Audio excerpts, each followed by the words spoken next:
So we'll go ahead and get started. Welcome everyone. My name is Kristin Taylor. I'm the curator of academic programs and collections at the Museum of Contemporary Photography at Columbia College Chicago.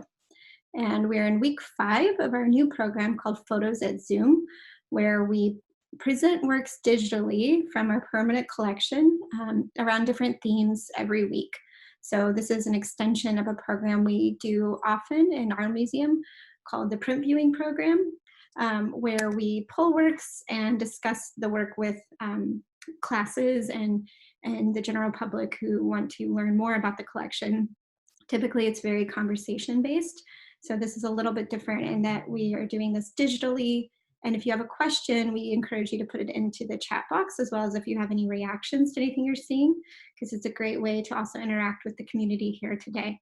And we're excited because this room usually only accommodates about 35 people, and today we're able to have many more than that. So we're excited to be reaching beyond Chicago's region with this new virtual program. So we're gonna go ahead and get started. This week we're talking about constructed and staged images, which essentially means that we're talking about photographs that were made with the artist manipulating the setting that they're photographing. So either they're setting up elaborately what they're going to photograph, or they're stitching together multiple negatives to create the images that you see, or doing different kind of alterations in the darkroom or digitally to create kind of new imagined spaces. So nothing that any of the artists we're talking about today exists in real life. There's nothing that they're photographing that is at all trying to imply this idea of photographic truth. And I always like to start with a little bit of history. So first, we're going to talk about William Mumler, who is actually not in the museum's permanent collection. And most everything else is that we'll be talking about today. We'll have some supplemental slides that talk about, that will give extra context to things that we're talking about. But most everything else we're talking about is from the museum's collection. And when we reopen, you're welcome to make your own appointment to come see these works in person. We highly encourage you to do so. We try to make our collection as accessible as possible. But this piece I thought was so important to talk about, just because I think that when we think of constructed and staged imagery, it's very easy to think that this is a new field that people are doing because of Photoshop or digital photography. This image was made in 1870, which is not long after the invention of photography in the early 19th century. And the way that Mumler made this work, we now know, was manipulated more in the darkroom. But at the time, he was telling people, or people were led to believe, that the camera was capturing aspects of reality that the naked eye could not see, that it was showing us what the spirit world looked like. There's still this large genre of photography called spirit photography out there, where now it looks like when a light orb appears in an image, people will believe that to be like a spiritual presence, whereas most scholars will say that that's just light refracting off of dust particles. But there's still this kind of belief that the camera can see things that we cannot see as humans. So this image is of Mary Todd Lincoln being comforted by sort of this ghost of Abraham Lincoln, this ghost figure. William Mumler was sort of later outed as a fraud after making a lot of money off of this type of work, because some of the people he depicted as spirits were actually found to be alive and well. And so people realized that he was essentially doing a double exposure, sort of layering one image on top of another to create these types of images, and that it wasn't actually just one photograph. Here's another example of one of his images, and we sort of see two figures faintly cascading into the background. There's a lot of these online, and I think they're really fun to look at and think about. But then we'll move back into our permanent collection. Jerry Uhlsman is also a very well-known kind of early constructed photographer who we have about 140 images of his in our permanent collection. So when we reopen, if you ever want to see any of these works in person and you're in the Chicago area, you can easily make an appointment to come see any prints that we're presenting today and anything else that's in our collection. Our entire collection is digitized and on the museum's website. So this is one example of Jerry Uhlsman's work. He is known as sort of a surrealist photographer. And surrealism just means that you have believable imagery. It's usually used in like painting, like Salvador Dali is one of the most well-known surrealist artists. you have believable components arranged in these kind of unbelievable ways. So with this image, we see the waves on the shore, we see a cloudy sky, but then the kind of unbelievable component is this cube that's sort of hovering in the air and casting a shadow onto the water. It makes something look very dreamlike and sort of like a fantasy. And Jerry Uelsmann did all of this in the darkroom. So he has multiple enlargers, and he'll use different images in several different iterations, kind of taking pieces of one image and then combining it with others to make these kind of almost like collages in the darkroom. Here's a more classic example of Jerry Uelsmann's work, where we have this oversized hand coming out of the wall that again is that kind of like unbelievable component of something that is a very normal object, like a hand. And then we have this shadowy figure in the corner, and then the room has been kind of mirror image presented to make that not a straight line or a believable architectural space. So he's doing all of this in the darkroom. I don't know if he's still doing it, if he's dabbled in digital work at all, but I know that everything that we have in our collection are gelatin silver prints that have been printed in the darkroom. And I believe he's still doing it that way. I've read recent interviews where he talks about all the different enlargers and kind of equipment he has to make this work. So he's someone that was sort of a pioneer doing this work in the 1970s, even when photography was still really battling to be recognized as a fine art form in like museums and galleries. He got early recognition for this type of work. So moving into somebody who does use digital technologies to kind of stitch together multiple images is Jennifer Greenburg's work. Jennifer Greenburg is a Chicago-based artist, a friend of the museum's, and she's been doing this series called Revising History for about a decade. Jennifer Greenburg is going to like flea markets or estate sales or pawn shops or places where she's finding like vernacular photography from mid-century America. So vernacular is just a very fancy word of saying that a photograph that was created sort of in the everyday, like documenting your family, your friends, not meant to be taken as like art or used as art. So she'd find these snapshots to basically take the main character, the kind of central figure, remove them digitally from the image, set herself up in her studio, kind of acting as that character, wearing the same outfits that she could sort of find, the same furniture, styling herself in the same way, photographing herself, and then digitally stitching it into the image. Just dropped my phone. Then digitally stitching it into the image. So she does this so seamlessly, and her craft is so perfect. In this image, you can see like the shadow that's sort of cast onto the kitchen, the eye contact of the other subjects looking right at her. She does it in such a way that you would never know that this is what she's doing. And it's really fun to talk with students about her work, because when we first present it, we don't tell them anything about the images. We ask students what they're seeing, and they never guess that this is a new image. So once I tell them that it was made in 2011, their wheels start to spin and they start to consider how on earth it could have been made. And she's thinking though, like, of course she's doing the craft beautifully, but she's also thinking about the conceptual meaning of this series is that it's about a lot of the expectations of women and sort of the way that women are performing, sort of, especially in mid-century America, but how that carries into the way we still perform gender now. So she's been doing this for a long time. In some of her later images, she's more in like beauty pageants with men gazing at her. There's a lot more kind of the role, I think, of the male gaze later on in this series. So if you're interested in this work, I highly recommend looking at her website and seeing more. This is the only one in our permanent collection, but she's also in the museum's Midwest Photographers Project. So moving on to another artist who works with stitching together digital imagery is Yalu. And this was a piece that we recently acquired, I think last year, where he is similar to Jennifer Greenburg, working in a similar process, but he's photographing every component of this image and then stitching them together to resemble a traditional Chinese calligraphy painting.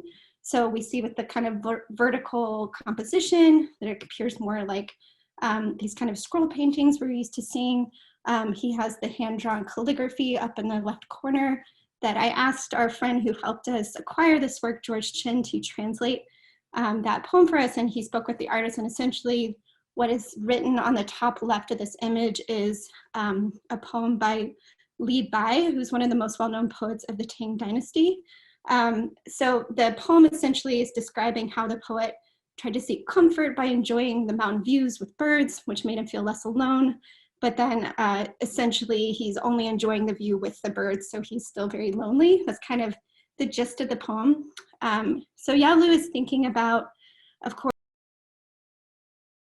of how we relate to nature, but when you get up close to this image and you see it in person, and unfortunately this is on our screen, so it's very hard to see the details, you see that this blue color is actually created by like a net that's placed over construction sites in China. So when you get close to it, instead of this appearing like a calm image with mist, it appears more as a heavily polluted and industrialized landscape, and that is not mist as much as it is smog, making us think about kind of our evolving relationship to nature and the environment. So it's a very interesting image to look at today on Earth Day. And if you all saw Dylan Yarbo's presentation last week on color theory, we know that the color blue typically makes people feel very calm and at ease and relaxed. So I think the color palette he's using is very, very clever, because when we first see this image, we feel very like soothed by it. And when you get close, you feel very unnerved by it. So it's a really great recent acquisition in the museums. Another image by an artist who is stitching digitally together multiple images to create one is Iona Jackson. This image was part of one of my favorite exhibitions we've ever had at the museum called In Their Own Form, Photography and Afrofuturism. And Iona Jackson is really interested in the history of photography. And a lot of the artists we'll talk about today are referencing moments in art history that I think is really fun. So we'll touch on lots of different ways that artists are doing that. Iona Jackson is interested in the problematic history of photography, and during the 19th century and 20th century in particular, where colonizers of the Americas and Africas were taking the camera with them to kind of go explore new territories, and using the camera to document people who were different than them, who appeared different to them visually, and sort of these ethnographic studies. So in this image, she's wearing the clothing from 19th century, with the dress and the furniture is more 19th century. And she's posing herself. This is the artist in the image. And in one image, she's being comforted kind of by the other, whoops. But the thing that makes this image really powerful to me in person is the eye contact, where she's meeting our gaze and she's kind of confronting our voyeurism of this moment, and how photography is an invasion of privacy, an invasion of human rights at sometimes on the subjects who are perhaps unwilling to be photographed. She has a really incredible career as an artist and a lot of really fascinating series. This is the only one that we acquired from that exhibition. And it's pretty large scale, so that eye contact really hits you when you see this image in person. Another artist who was also in that same exhibition is Sibande. And we're kind of moving now into different types of constructed and staged images. So the ones I just talked about were more artists stitching together multiple negatives to create kind of new compositions. And we're about to move into works where artists are really physically building a lot of the things they're photographing, sort of setting up in a studio setting the thing that they are photographing. So if anybody has any questions for now, please post them in the chat. I think it's a good time to take a little break. If we have any questions about any of the topics I just talked about, stitching together imagery, I'm happy to answer them.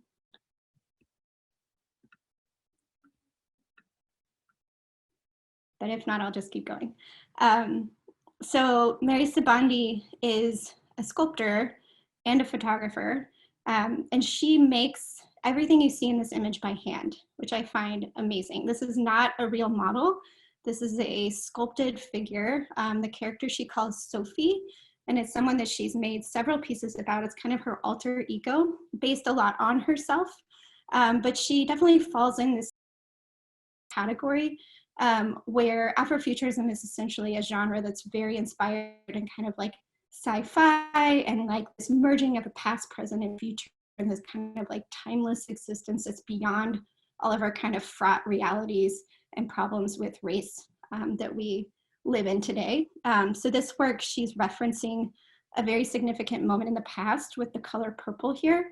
Mary Sibande is a South African artist, so this work is about apartheid in South Africa and how during a very significant protest in 1989, protesters were marked by police with a purple dye that they would spray on the protesters so that if the protesters left the scene, they could go be identified later to arrest. So this color purple references a very, very fraught time in South Africa's history with race. And then she's created this figure who's wearing a kind of appropriated domestic worker's uniform. So her mother was a domestic worker, and that's a big part of apartheid, which I won't get into the whole history of apartheid, but a big part of it was about domestic workers' rights. So she's changed the uniform into a more Victorian era gown with these sort of sci-fi appendages like flying off of the piece. So sort of imagining this freeing of that complicated reality. Her apron is sort of coming off the white that we see and sort of like coming over her head in this sort of like liberating way. So I love this piece. I see one question asking if she exhibits the installation, the photographs, or both. She does do both, but she doesn't always exhibit the sculptures. So I think with this piece, she only used it to photograph. And I'm not entirely sure about that, but I know that she does just make works only to photograph. And then you can also see her sculptures sometimes in person, but she does a lot with the backgrounds and the color palette in her photographs that sort of can't be accomplished in real space too, because you can't control the lighting in the same ways, or perhaps the way like the color filters are working. So this image, I believe, is only a photograph, but I can't say that for certain. Okay, then we have, this is just an image that references what I was talking about. This is a real image from the news, a photojournalist image of that protest, just to show you that purple color. So it also just depends on the screen you're looking at, if this is exactly the same kind of purple, but Mary Sibande was using that exact purple of the dye. So this image appears a little bit more magenta. Well, our director says it is a sculpture too, so it's good to know. Okay, so another artist that does like kind of these elaborate staging techniques before photographing is Juhl Peter Witkin, and he was doing this very early on in the 90s and is still making work today, where he is setting everything up you see in this image in person. He will go to elaborate means to find the props. He'll use cadavers, dead animal carcasses, kind of wild things that he'll find, and construct on his own. So with this horse, this is actually made of photographs that he's stitched together, but physically in 3D. And then his model is sitting on top of this kind of sculpture or this mount where he's had the photographs in front of them, these elaborate painted backdrops. Juhl Peter Witkin is very inspired by the history of art and the history of painting in particular, especially with Baroque and Renaissance era paintings. So this image we know was inspired by at least two paintings, which I'm going to show you now. One is by Velázquez that maybe you all recognize. It's a very famous painting of Phillip IV. And of course, this is not in the museum's collection, but as we see here is the horse that Witkin later recreated. And also pay attention right now to the background with the tree and the clouds. As we go back to that image, gonna get my slideshow to work here.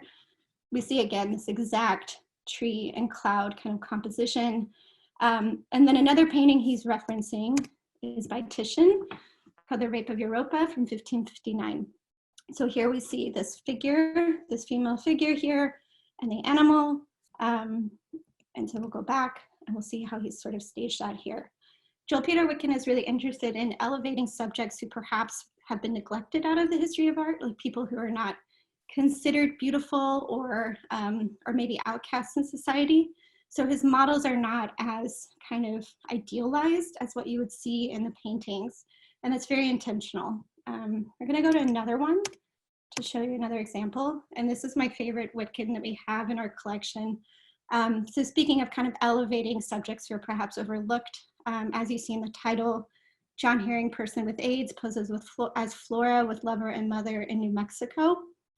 So this subject was photographed not long before his death due to AIDS, and Witkin wanted to honor him. And so he's posing him in a way, and again, this is early 90s, so in a way that sort of defies gender expectations by putting him in this gown with the bouquet of flowers, referencing Flora, who is the goddess of spring, and directly referencing this painting by Rembrandt called Saskia, who's posing as Flora, essentially. So Saskia was Rembrandt's wife. And so Jill Peter Witkin is directly modeling his model John Herring off of this painting. And we'll go back to that again. And then we see his lover and his mother here on the right. So his mother's holding this kind of like shrouded, we assume baby, kind of representing the death of her son. And then his lover here is in sort of a more like suggestive, revealing article of clothing, implying their relationship to one another. And then to reference the paintings again, he's also referencing the Titian painting that we just talked about. We see the cherubs in the top left. And then if you notice on the lower left, we see another cherub. And Witkin has kind of humorously put in this little white fluffy dog to reference that cherub. So there's so many interesting details when you see these images in person that I feel like it's a real special opportunity anytime you can see Witkin's work in person, because you see more and more of these kind of subtle props and subtle references. And if you are into the history of painting and the history of art, it's sort of the gift that keeps giving. Like you just keep finding things that will remind you of other paintings that he's referencing.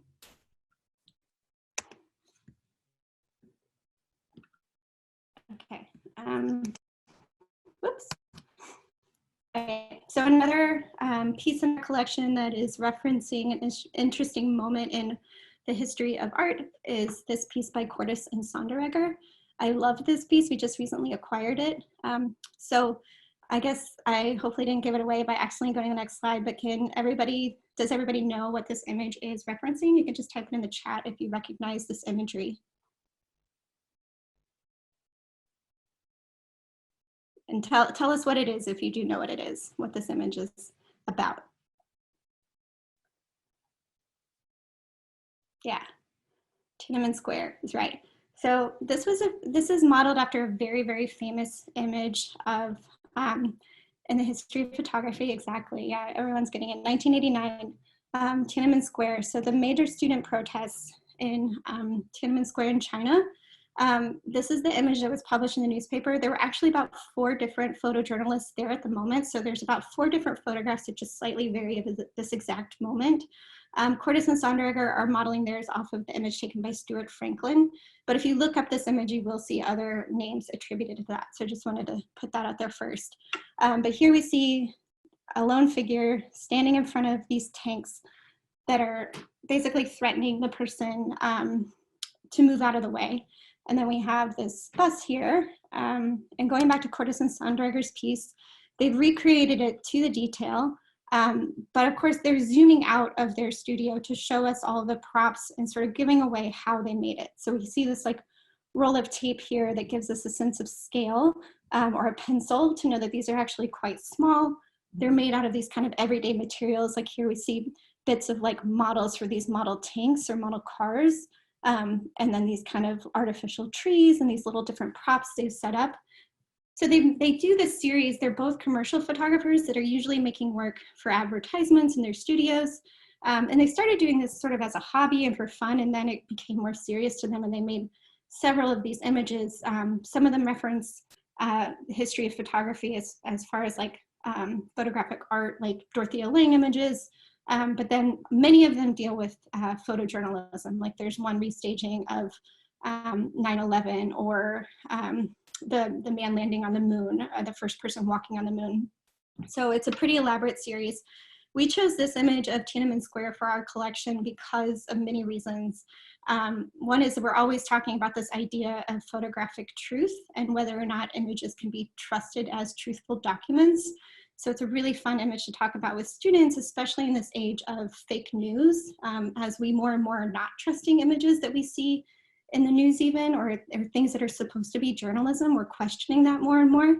So this image is sort of, we're hoping to propel conversations with students about that notion, but also just to think about sort of how, again, these artists crafted and constructed this work and sort of giving away the setting, the choices they're making in the composition to show us and kind of reveal their hand as artists. So Tiananmen Square, of course, is also a photograph of something that became very bloody eventually. So we're always thinking too about sort of the ethical responsibilities of photographers and artists in making work about suffering and about moments in time that maybe without that photograph we wouldn't know it happened. So, you know, even still now in China, it's very hard to find information about Tiananmen Square happening because the government was killing civilians in this protest. So we thought this image in particular was really interesting to have because of the layered problems with Tiananmen Square itself. Okay, so moving on to another artist who sort of reveals their hand in their image is India Beal. So this is a series called Am I What You're Looking For? And this is also a piece that we just recently acquired, I think last year. And it's a series that she creates about women of color sort of moving from the world of academia into professional world of trying to find employment after graduating from college. India Beal is a professor at an HBCU, which is a historically Black college or university.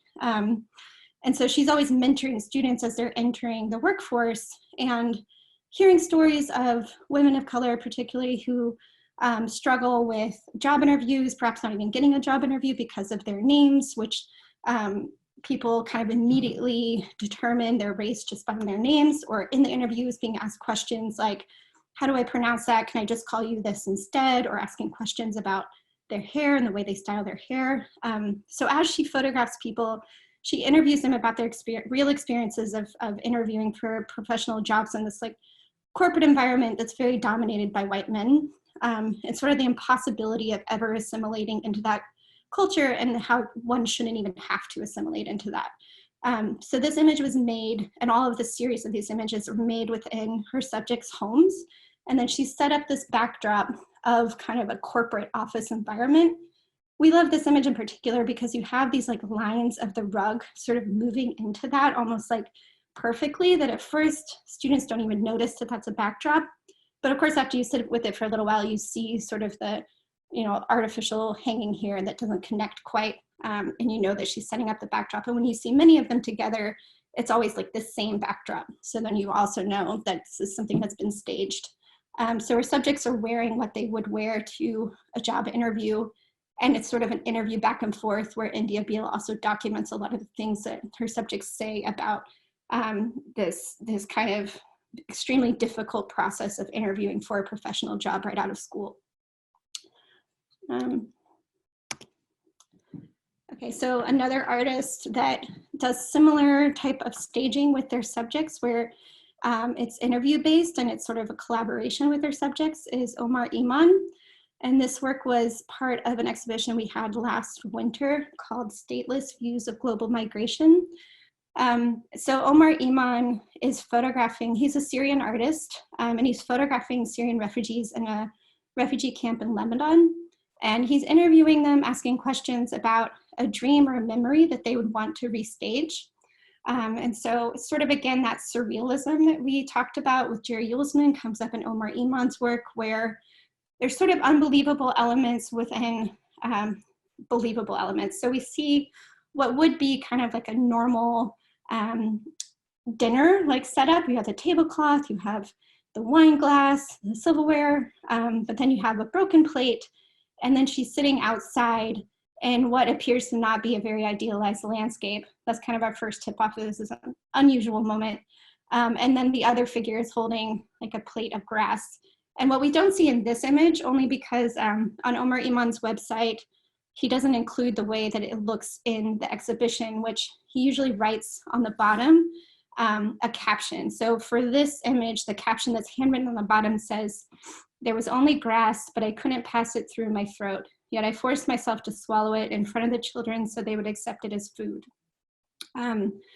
We find his work really interesting because, kind of going back to what we were talking about with Tiananmen Square, it's very problematic for us to see images of human suffering. There's a lot of kind of ethical issues involved with being a voyeur of that type of imagery, why the photographer makes those imageries, that imagery, if they make it just to sell to a newspaper to kind of further their careers, or if they're actually trying to engender empathy and change. It's a complicated discussion that there are no answers to, but it's something that we're always thinking about at the museum. So with his work, we were interested in it being a way to talk about issues that refugees experience without seeing that suffering. It's done in a way where the subjects have a lot more dignity and control over the image. They're deciding which memory or dream they want to talk about.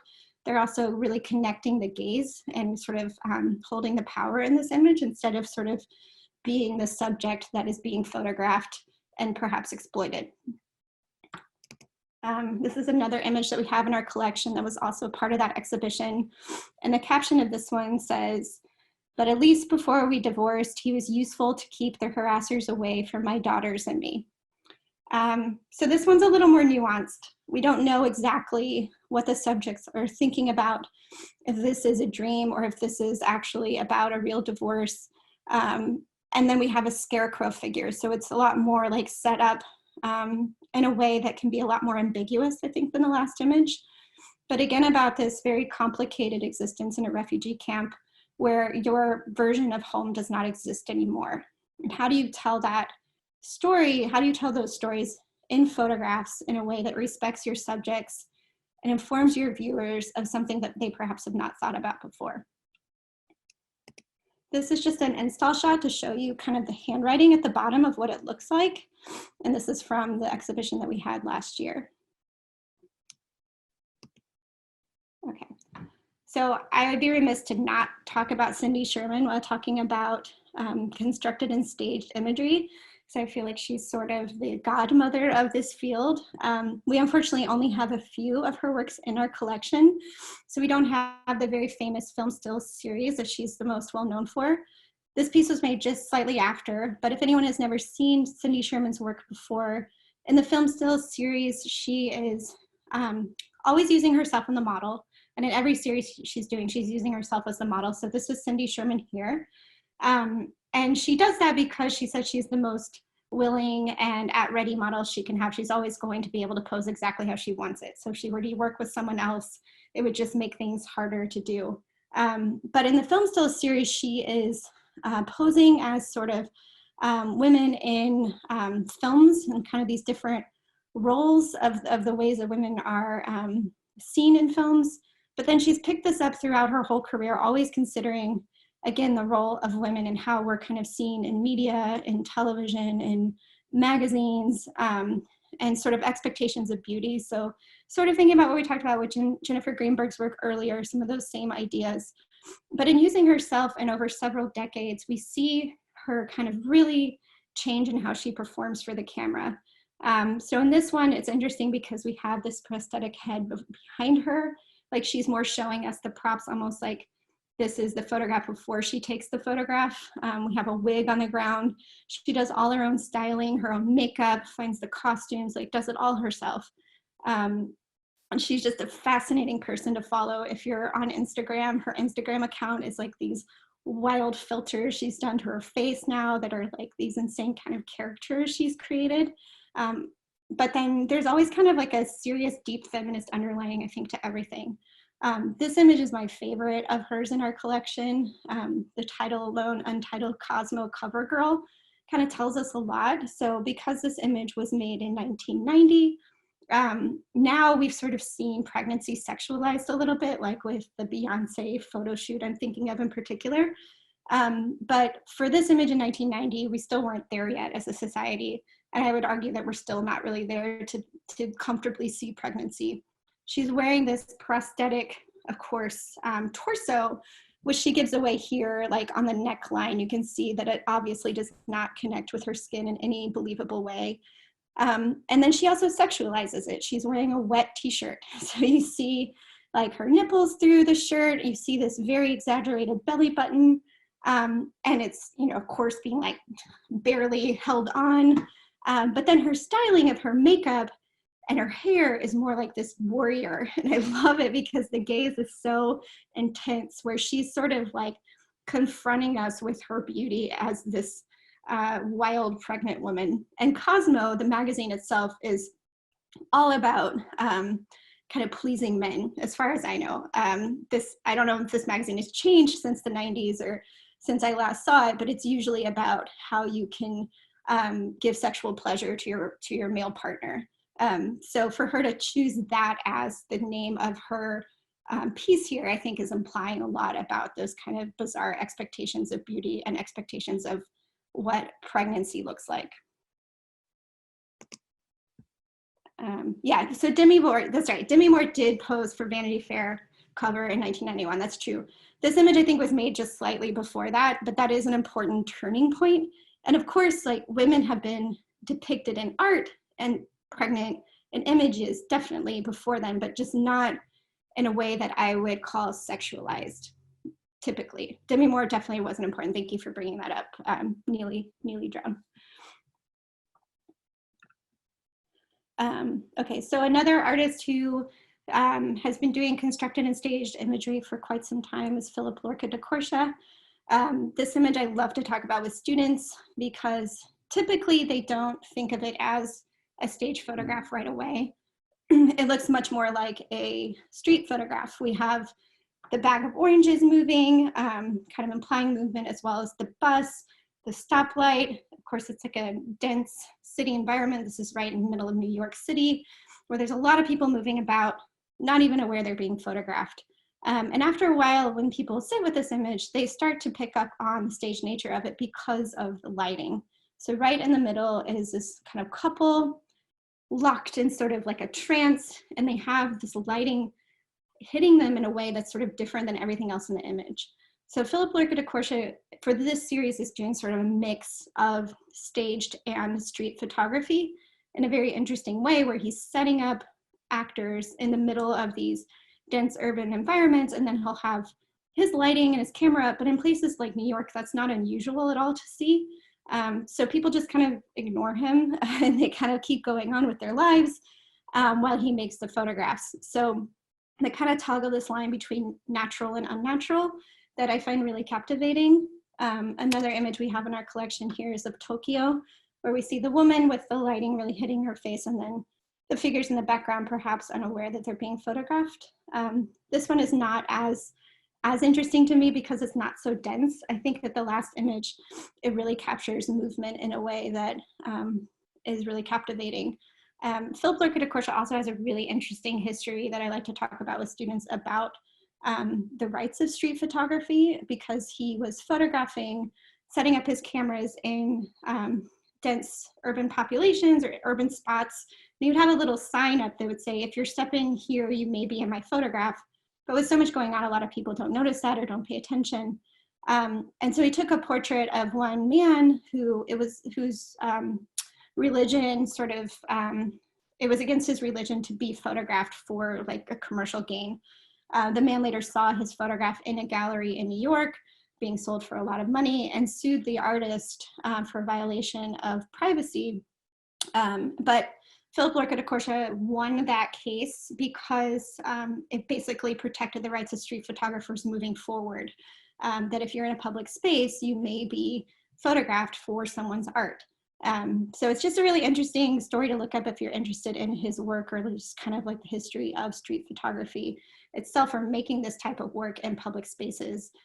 In week 1 of Photos at Zoom, we talked with Clarissa Bonet, and we talked about her work. And it's kind of similar, where she would go and stage and set up her models, but she would do it in a time of day when there were no people at all. And still people had questions about kind of the rights of photographing people like that. So just something interesting to think about. Okay, another artist that we just recently welcomed to the collection is Guan Yu Shu, who is in our Midwest Photographers Project. He's a very young artist who just graduated from the School of the Art Institute down the street from us. And we were kind of blown away by this work when we first saw it. He is from China. And so a lot of his work is about kind of this dual existence of living in Chicago, but being from China and sort of having these kind of two identities in a lot of ways of like what his parents expect him to be as a Chinese citizen and what his life is as an American resident, but then also the very complicated relationship with his parents about his sexuality. So he has not come out about his sexuality to his parents. So this series is all made within his home. This is in his parents' bedroom, where he sets up these photographs that he takes, but also some found photographs kind of representing his true identity. We talked about his work a little bit last week, if you all were there in the color theory talk, because his use of color is really fantastic. But for the constructed and staged discussion, I thought it was just so important because, again, he's making a lot of the work and then setting it up for the camera, photographing it, and then taking it all down. So his parents have no idea he's making this work. He's never shown them this work. But this one I thought was really interesting is right in the middle here. We have this very noticeable "Hate has no home here" sign, which what the neighborhood I live in, these are in like everyone's windows. This is a very, very popular sign that to see around Chicago at least. But it's also, I think, pretty significant for the message of the series that hate has no home here, and he's photographing within his parents' home where he's not comfortable telling them who he really is. Another image here, it's like very interesting, is he has kind of a more traditional posed portrait of sort of maybe what his parents would consider to be a good photograph or what they think he's photographing like in his MFA program. But then you have, of course, the equal rights flag here hanging that sort of hints to his true self. Another image here by him, cleverly titled "Open Closets," of course, talks about that again, of kind of coming out of the closet, meaning that you come out about your kind of sexuality to people for the first time. So he has images coming out of the closet, hung from the ceilings, draped over the beds. All of this is done in person, none of it's done digitally. And so when you're looking at these in person too, you get to more and more kind of unravel and see what photographs he's placing within the photographs. And they're all kind of deeply symbolic. So even just these red tassels here, the color red here, really are very significant in Chinese culture. But then he's sort of like taken it over with his other sense of identity. Another local artist and friend of the museum is Colleen Haim. So now we're kind of moving into a third type of constructed and staged imagery. And that's where artists are really like physically collaging prints and sort of making, I think, more abstract forms that are not so much making, I guess, like believable imagery. So Colleen Haim is a professor at UIC, and she's also the director of Latitude, the print facility here in Chicago. That's a really great organization to support. And for this series, she is making these kind of collages and photograms by tearing up art history textbooks of Richard Serra's sculptures. So she's picking Richard Serra in particular because he is like a giant in sort of art history. Like he literally makes these giant steel sculptures. He's a very well-known artist who is a white man. And of course, the history of art is very dominated by white men, which is just a reality. So I think that Colleen Haim to sort of be tearing up these images is not so much an act of disrespect, it's more of an act of reinterpreting that history to allow for new forms to be created. She has a really great quote in her artist statement that I think perfectly encapsulates her ideas, where she says that her works emphasize light pushing through their absence rather than the shadows created by their presence.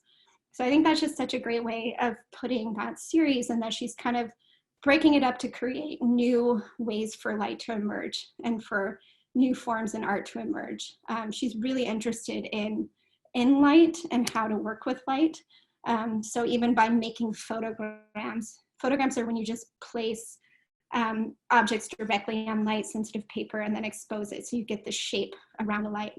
So Colleen Haim plays a lot with material in this way, and sort of how we see photographs and how we interpret the photographic material as like the paper itself.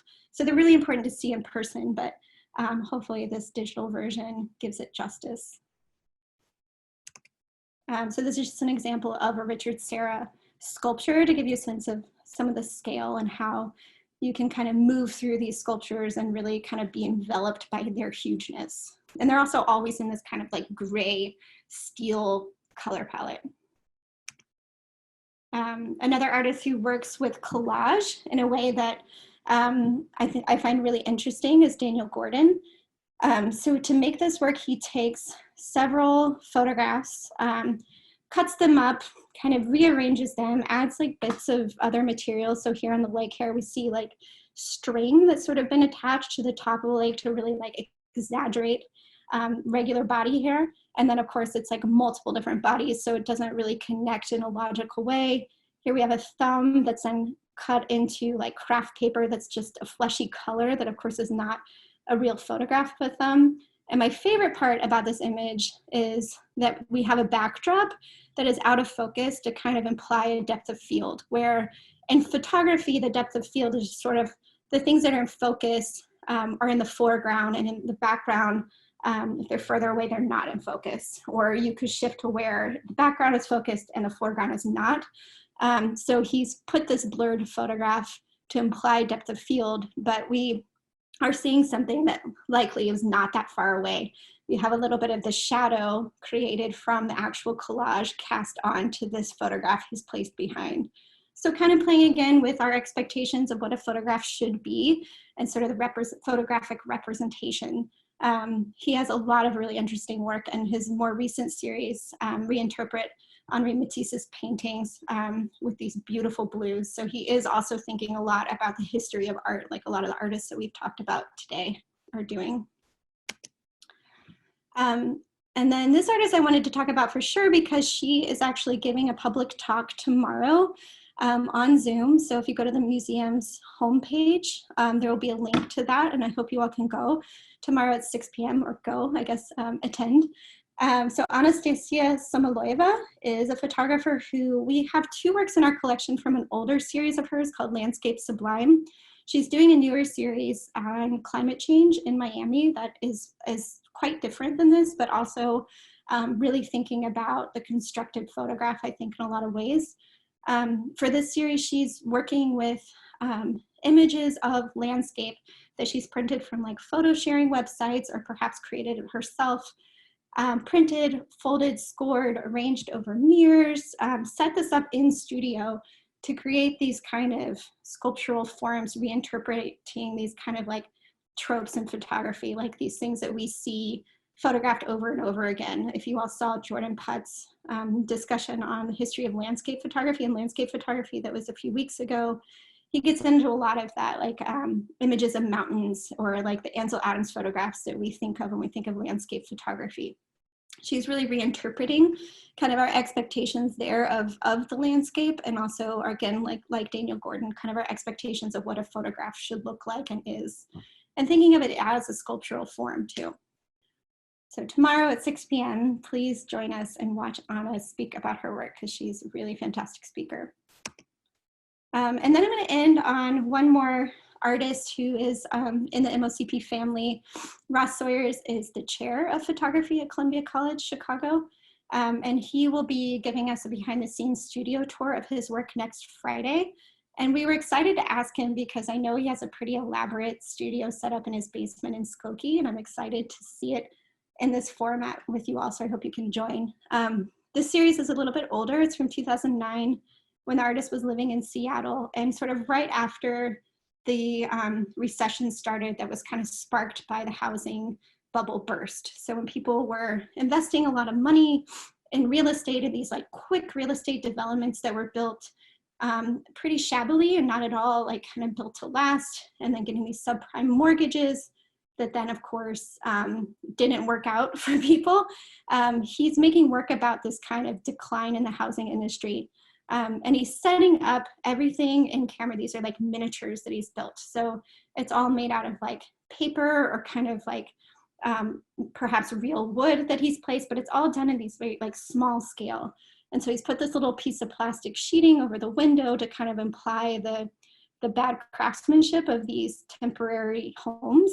But then he always has these elements that are unbelievable too, like where this window wouldn't quite make sense in the space, or sometimes just the lines of the floor, you know, wouldn't actually exist as a real space.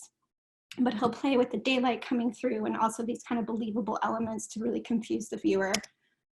Here's another one where we see like where a wall has perhaps been knocked out for like a remodeling project, but then you see again the plastic sheeting behind that sort of implies that it's been like abandoned or left behind. And then here's another one. This print is actually quite large in person, and I love this sort of little hint of blue at the top that you see this like blue sky kind of peeking through this kind of unbelievable room. And somebody wrote for his work for our museum, I did not write this, but I thought it was really great about how they said photography's tenuous relationship to truth and reality is a fitting metaphor for the illusion of property value that first propelled the recession. And like the eventual collapse of the housing market, as you study Sawyer's work, a false construction eventually emerges. So I really like that metaphor about photographic truth again, and sort of this trust that we also put into like ideas of value and actual like monetary value. I never made that connection before with an artist, and so I think Ross is thinking about really interesting things. He's making new work. This is not in the museum's collection, but I wanted to give you a sense of what you would see in the studio visit if you go.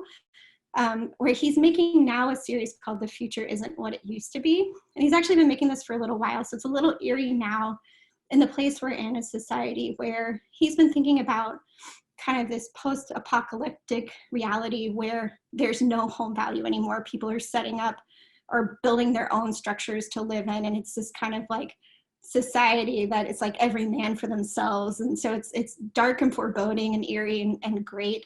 And he's doing all this with materials in his basement, again, that are sort of, I think, small scale compared to what they're meant to feel like in the photograph. And Felix just asked if the sculptural form of these images also are shown in exhibitions, and I don't believe so. I wonder if Ross will get there, but I think everything he does for now is just for the photograph. And Ross has been doing this for a really long time. I was lucky enough to go to college with him in our 20s and undergraduate school at the Kansas City Art Institute, and he was even building little constructed forms then just to photograph. But you can see where he's really like painting the backdrops and really like creating these worlds. I know sometimes he has his son help him with these collaborations, so I'm really excited to see what his studio visit will be like.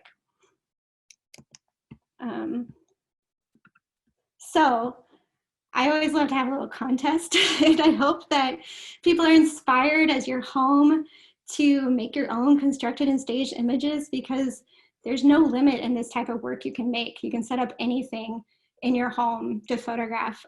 We've seen kind of these contests where people are reinterpreting paintings, like we saw with Joel Peter Witkin, and posting. That's kind of been a viral thing, but we would love to see what you make. And if you are inspired by this session and you make something, please post it on social media and tag us and use the hashtag #PhotosAtZoom.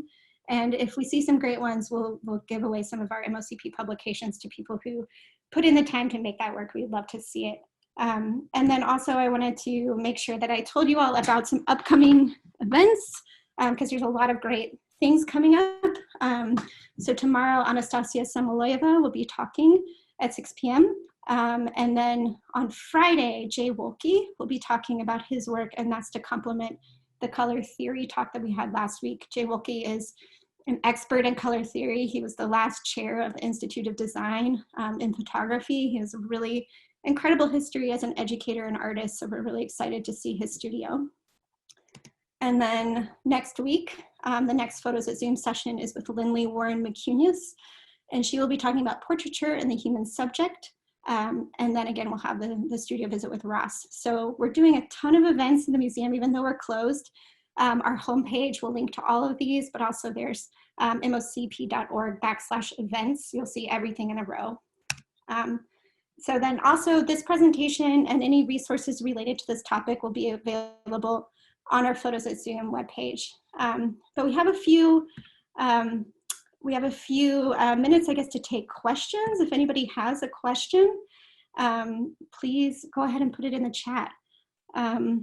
So yeah, we do record these and we'll put it on our website, on our Vimeo page, and all of the prior Photos at Zoom sessions have also been there. So we had fundamentals of photography, we had color theory, we had a landscape, And then, yeah, we'll be doing one every week.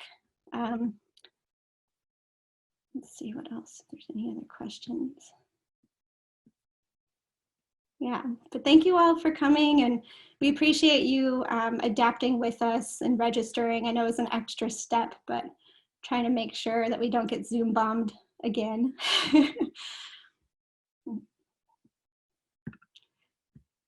Thank you, and please, yeah, please pass the word on to anyone you think you would like to.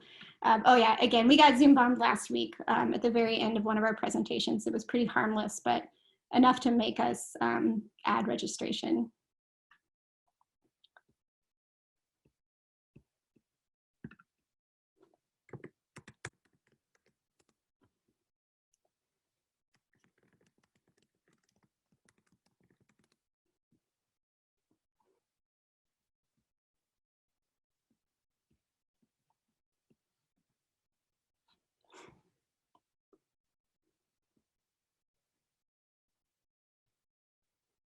So we do have a couple questions coming through if people are still on. Felix asked if some photos are intended to look like they are staged, whereas others are constructed to look very realistic and seamless. Can you perhaps talk about the significance for the artist to make that decision? I think it's just entirely up to the artist and sort of what the vision is for that artist making work. I think it always ties back to their concept. So for like Jennifer Greenburg, she's really interested in, I guess, confronting us with how history is maybe not changed in a lot of ways, thinking about how things were 60 years ago, 70 years ago, and how women are perhaps having a lot of the same challenges that they were then, or the expectations of their roles in homes. So for her to make it very seamless is important to the concept, whereas someone like Colleen Haim is intentionally creating new forms that are breaking away from what we expect that to look like. Yeah, I think it just goes into how the artist is considering the concept of their work.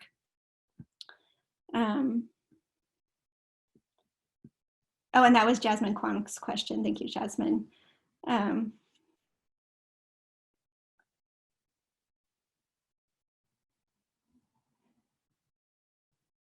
Do you think there's a fundamental reason why humans desire to construct altered realities? I'm going to probably pronounce your name wrong, but thank you for that question. I don't know. I don't know what the answer to that is. I think as far as for photographers, I think maybe there's a need to expand upon the limitations of the photograph. So people often think of cameras as being like a more like not as flexible medium to work with, whereas like painters and drawers and sculptors, it's kind of anything they want to make with that material. With photograph, you're kind of limited to what is in that viewfinder. So I think a lot of the artists in this presentation are thinking of how they can use the camera to have infinite possibilities. I don't know if it's a fundamentally human thing, but I think it's something that we see with a lot of the artists that we talked about today of what they're doing with their work. Okay, if that is all, I will end the presentation. Thank you all so much. It was great to be with you today, and we hope you join us next week, and also for Anna's lecture tomorrow, and for all of the events we have here on Zoom.